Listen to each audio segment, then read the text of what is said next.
Hey everybody, what's going on out there? Mickey Russo here, coming at you live from my home office in Indiana. Today I'm going to be talking about Proverbs 11 and my perspective of it. So I'm going to go ahead and read the chapter to you, and then I'm going to read to you some of my notes and then kind of just talk about it. So here we go. Proverbs 11, contrast the upright and the wicked. A false balance is an abomination to the Lord, but a just weight is his delight. When pride comes, then comes dishonor, but with the humble is wisdom. The integrity of the upright will guide them, but the crookedness of the treacherous will destroy them. Okay. Riches do not profit in the day of wrath, but righteousness delivers from death. The righteousness of the blameless will smooth his way, but the wicked will fall by his own wickedness. The righteousness of the upright will deliver them, but the treacherous will be caught by their own greed. When a wicked man dies, his expectation will perish, and the hope of strong men perishes. The righteous is delivered from trouble, but the wicked takes his place. With his mouth, the godless man destroys his neighbor, but through knowledge the righteous will be delivered. When it goes well with the righteous, the city rejoices, and when the wicked perish, there is joyful shouting. By the blessing of the upright, a city is exalted, but by the mouth of the wicked it is torn down. He who despises his neighbor lacks sense, but a man of understanding keeps silent. He who goes about as a talebearer reveals secrets, but he who is trustworthy conceals a matter. Where there is no guidance, the people fall, but in abundance of counselors there is victory. He who is a guarantor for a stranger will surely suffer for it, but he who hates being a guarantor is secure. A gracious woman attains honor, and ruthless men attain riches. The merciful man does himself good, but the cruel man does himself harm. The wicked earns deceptive wages, but he who sows righteousness gets a true reward.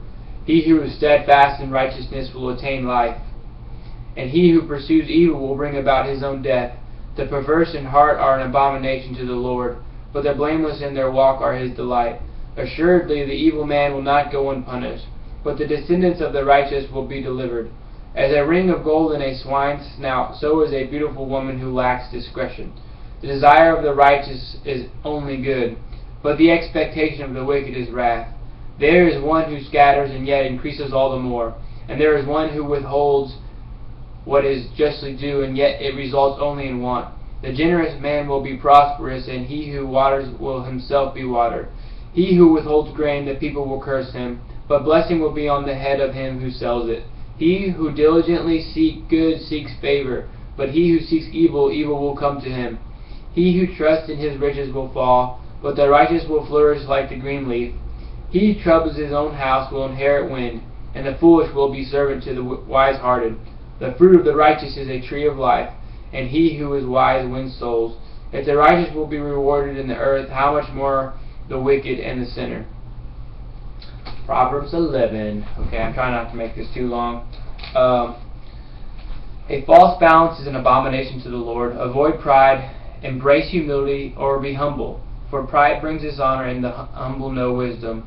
The integrity of the upright will guide them, but the crookedness of the treacherous, and treacherous means likely to betray trust, will destroy them. The righteousness are delivered through knowledge.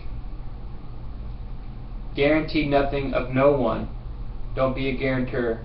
Be steadfast, which means firmly fixed in one place, immovable.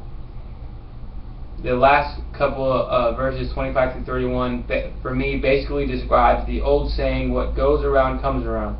This is one reason Christ said to love others as yourself. Do unto others as you would have done unto you. Because if you, whatever you do unto others will eventually come back onto you. You know what I'm saying? So, also in there it talked about gold rings, and the snout of a swine is like a beautiful woman, you know, with perverse thoughts or whatever.